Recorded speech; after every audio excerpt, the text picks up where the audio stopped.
Ashamar ka fune hordoftoota daawwattoota warra Global Network oduu galgala kana akkasinitti himu ana Mindubeti. Hojjettoota Oromiyaa Miidiyaa Network kanneen hidhamanii turan keessaa Naasir Adam hojjetaa OMN damee dirree dawaa hiikamuu isaa dhaga'ame. Dabalata oduu isaa akka taanutti dhiyaata.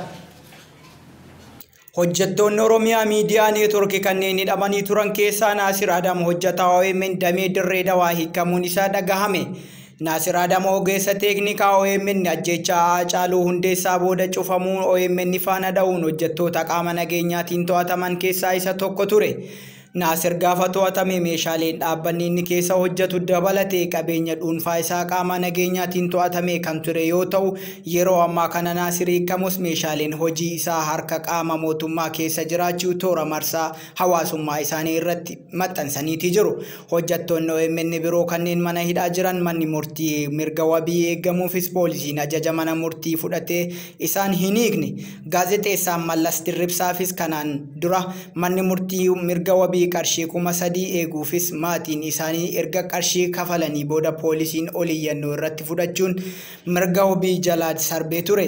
Fulbaana 6 bara 2013 yeroo lammataaf manni murtii galmee gaazexeessaa OMN kan ilaaluun poolisiin gaazexeessaa Mallas hatantamaan mirga wabii akka eeguuf yookaan hin hiikne ta'e sababa mirga wabii shakkamaa kanaa sarbee fulbaana 8 irratti dhaaddachatti dhiyaachuun deebii akka laatu manni murtii ajaja dabarseera.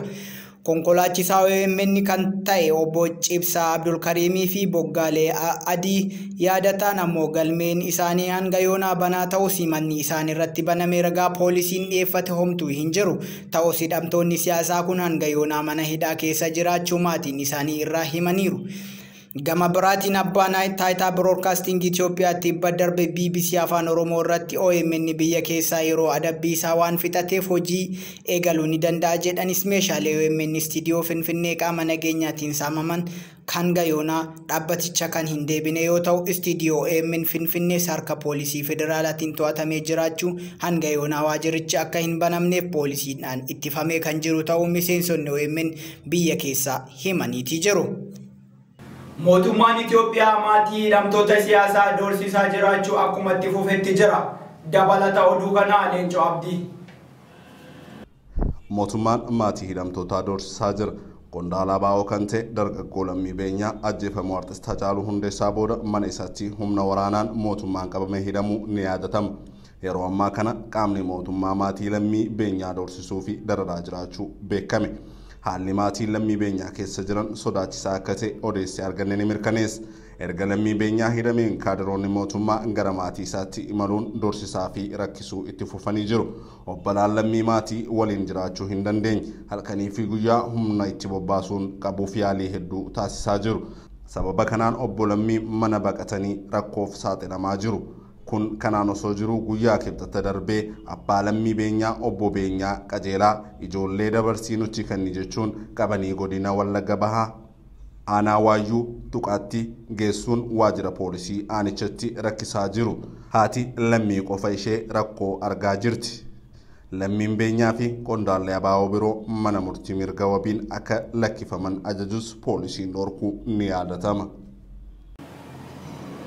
Qondaalota abaaboo dabalatee hidhamtoota siyaasaa ajjeechaa artist Haacaaluu Hundeessaa booda to'atamanii godina addaa naannawaa Finfinnee hidhamanii jiran keessaa namoota 28tiif mirga wabii manni murtii eegeef hanga yoonaa hin hiikamne. Dabalata oduu kanaa akka taanutti dhiyaata. Qondaalota abaaboo dabalatee hidhamtoota siyaasaa ajjeechaa artist Haacaaluu Hundeessaa booda to'ataman godina addaa naannawaa Finfinneetti hidhamanii jiran keessaa namoota 28tiif mirga wabii manni murtii eegee hanga yoonaa hojiitti hin hiikamne. Qondaalonni abaaboo dabalatee hidhamtoota 28tiif manni murtii bulchiinsa magaalaa Sulultaa mirga wabii namoota 19 wabii qarshii 15,000 namoota 2 wabii qarshii 10,000 akkasumas namoota 7 mirga wabii qarshiin eeguu turuun isaanii yaadatama. Qarshiin jedhame kun kafalamuufis garuu bulchiinsi mana amala sirreessaa sulultaa ajaja mana murtii fudhatee hidhamtoota kana hiikuu hin dandeenye jechuun maatiin hidhamtoota kana himaniiti jiru. Haaluma kanaanis mirga oliyyannoo ifa hin ta'iniin kana abukaattoo fi shakkamtoota keessaa hin beekne fudhatamuun manni murtii olaanaa godina addaa naannoo Finfinnee xalayaa gaafa 3/13 bara 2013 bulchiinsa mana amala sirreessaa godina addaa naannoo Finfinnee barreesseen galmeen iyyannoo shakkamtoota kana irratti banamee jiru yakka ajjechaa fi yaalii ajjechaa waan ta'eef amma ajajni biroo isin qaqqabutti hidhamtoota kana achuma tursaa ajaja jedhu dabarseeti ture. Xalayaan mana murtii ilaalan godina addaa naannoo Finfinnee barreesse kun bu'uura seeraa kan hin qabnee fi mirga shakkamtoota mana murtiitti dhiyaachuuf qaban kan sarbuudha. Sababni isaas ammoo beellama utuu hin qabin bakka shakkamtootaa fi himatni hin jirretti murteen akka kanaa dabarsuunis seeralummaadha kan jedhuu fi ammoo abukaattoon shakkamtoota kanaati. Hanga ammaatti beellamni hidhamtoota siyaasaa kanaa addatti waan beekame hin jiru. Gariin isaanii manuma hidhaa sulultaa, gariin ammoo mana hidhaa godina addaa Burraayuu Saansus jedhamu keessatti hidhamanii kan jiranidha. Miseensi mana marii biyyaalessa paartii Dimokiraataa Itoophiyaa yookaan PDI obbo Lidatuu Ayyaaloo mana murtii magaalaa Adaamaatti himanni irratti banamuu pirezidaantiin paartichaa miidiyaaleef ibsa kennaniin himan. Dabalata oduu kana akka ittaanu dhiyaata. Miseensi mana maree biyyaalessa paartii Dimokiraataa Itoophiyaa yookaan PDI obbo Lidatuu Ayyaaloo mana murtii magaalaa Adaamaatti himanni irratti banamuu pirezidaantiin paartichaa miidiyaaleef ibsa kennaniin mirkaneessaniiti jiru. Miidiyaaleen biyya keessaa akka gabaasanitti obbo Lidatuu mana murtii olaanaa godina Shawaa Bahaa magaalaa Adaamaatti argamutti meeshaa seeraan alaa qabanii argamuun himatamaniiti jiru. Obbo Lidatuun kanaan dura abbaan seeraa mana murtii magaalaa Bishooftuu bilisa jedhus hidhaa hin baane.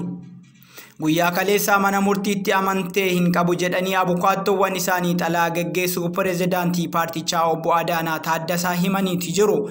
Obbo Adaanaan akka jedhanitti murteen mana murtii magaalaa Bishooftuu waan hojii irra hin oolleef abukaattoo isaanii galateeffatanii geggeessaniiti jiru.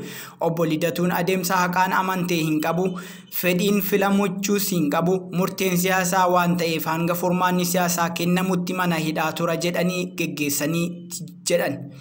Erga bilisa jedhamanii booda hiikamuu waan dhabaniif abukaattoowwan isaanii oliyyannoo gaafachuu himaniitu jiru.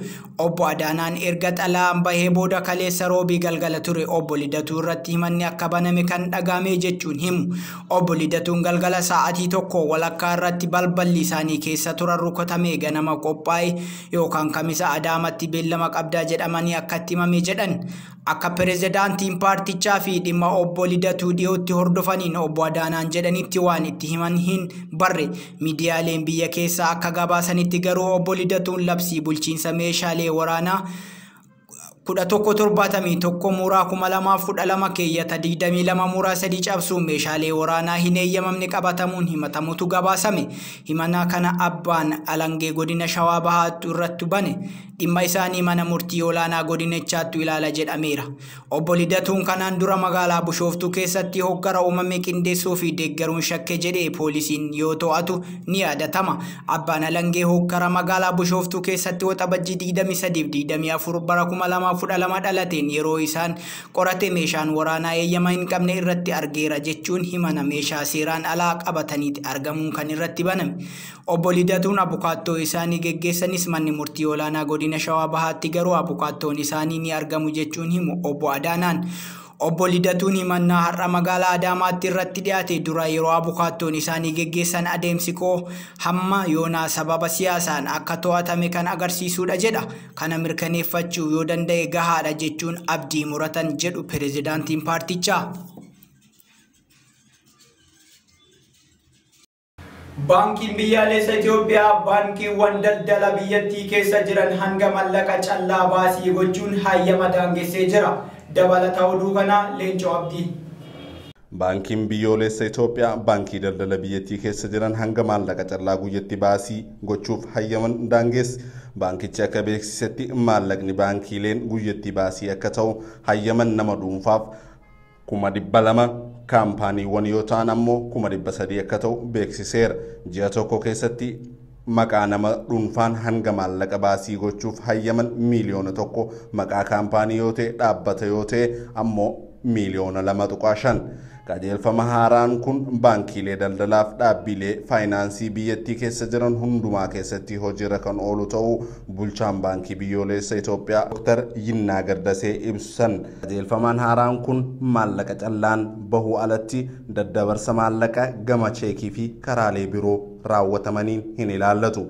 murtee kana kan murteessan kan barbaachiseef daddabarsa maallaqa seeraan ala to'achuuf dhoksaa gibira mootummaa irratti raawwatamaa hambisuuf jedhe aangawaan kun baankiileen daldala yeroo garaagaratti hanga maallaqa jedhan baasii gochuun danda'ama. baankiilee daldala yeroo garaagaraa hanga maallaqa dheedhii baasii gochuun danda'amu irratti daangaa akka kaahaman gaafachuu akka turanillee Dr. Yinnaagar ibsanii jiru. Paartiileen filannoo naannoo Tigraay irratti hirmaatan keessaa tokko kan ta'e baay'itoonaan teessoon nuuf kenname kan nuuf maluu miti jedha.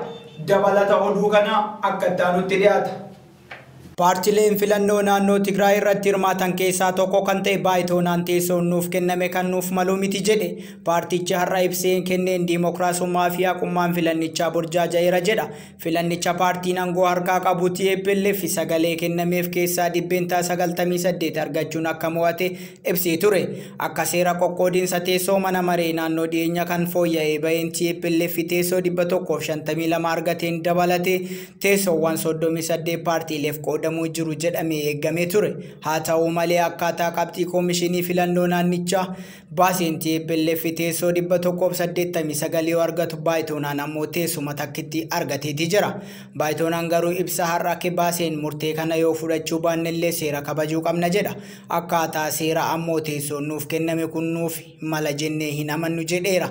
seerri filannoo naannoo Tigraay ilaalchisee baheen teessoowwan mana maree naannichaa keessaa 20 kan ta'u paartiileef qoodama jedha. haa ta'u malee yeroo seerri kun ba'u paartiilee morkattootaa irraa mormii mudateeti ture. paartichi ibsas keessatti labsiin filannoo Tigraay jalqabumarraayyuu TPLF tumsuuf ba'e jennee amanna jedheera.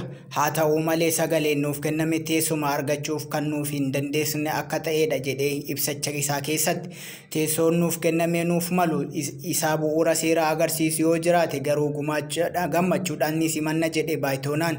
filannoon akka milkaa'u qaamota milkeessan jedhee koomishiniin filannoo fi humnoota nageenyaa galata dhiyeessa. dhaabbatichi rakkoowwan gama filannoon dhaqqabe jedheenis ibseera. doorsisni eenyuun akka filattan beekna, filannoon booda eessa akka seentan ilaalla, hanga filannoon xumuramutti kaadhimamtoota mormituu waliin akka hin mul'anne jedhuu fi namoota irra gahee akka jiru ibsee ture. dabalataan caasaa dhaaba naannichaa bulchu TPLF balbala namaarra deemuun dhaaba baay'itoonaa balfaa ture jechuun himateera. dhimma kanarratti TPLF waan jedhe hin qabu. kana durallee dhaabnis Silaasaay Wayyaanee jedhamu himannaa wal fakkaatuun dhaabbaticha irratti dhiyeesseera. filannoo caamsaa 4 bara 2012 naannoo Tigraay geggeessee manni maree federeeshinii heeraan ala akkasumas heerri hojiirra oolchuu hin jiru jechuun isaanii yaadatama. Egaa hordoftootaaf daawwattoota Borraa Global Network oduu galgala kanaaf qabnu kanuma hanga sagantaa biraatiin deebinee wal arginutti nagaan nuuf tura.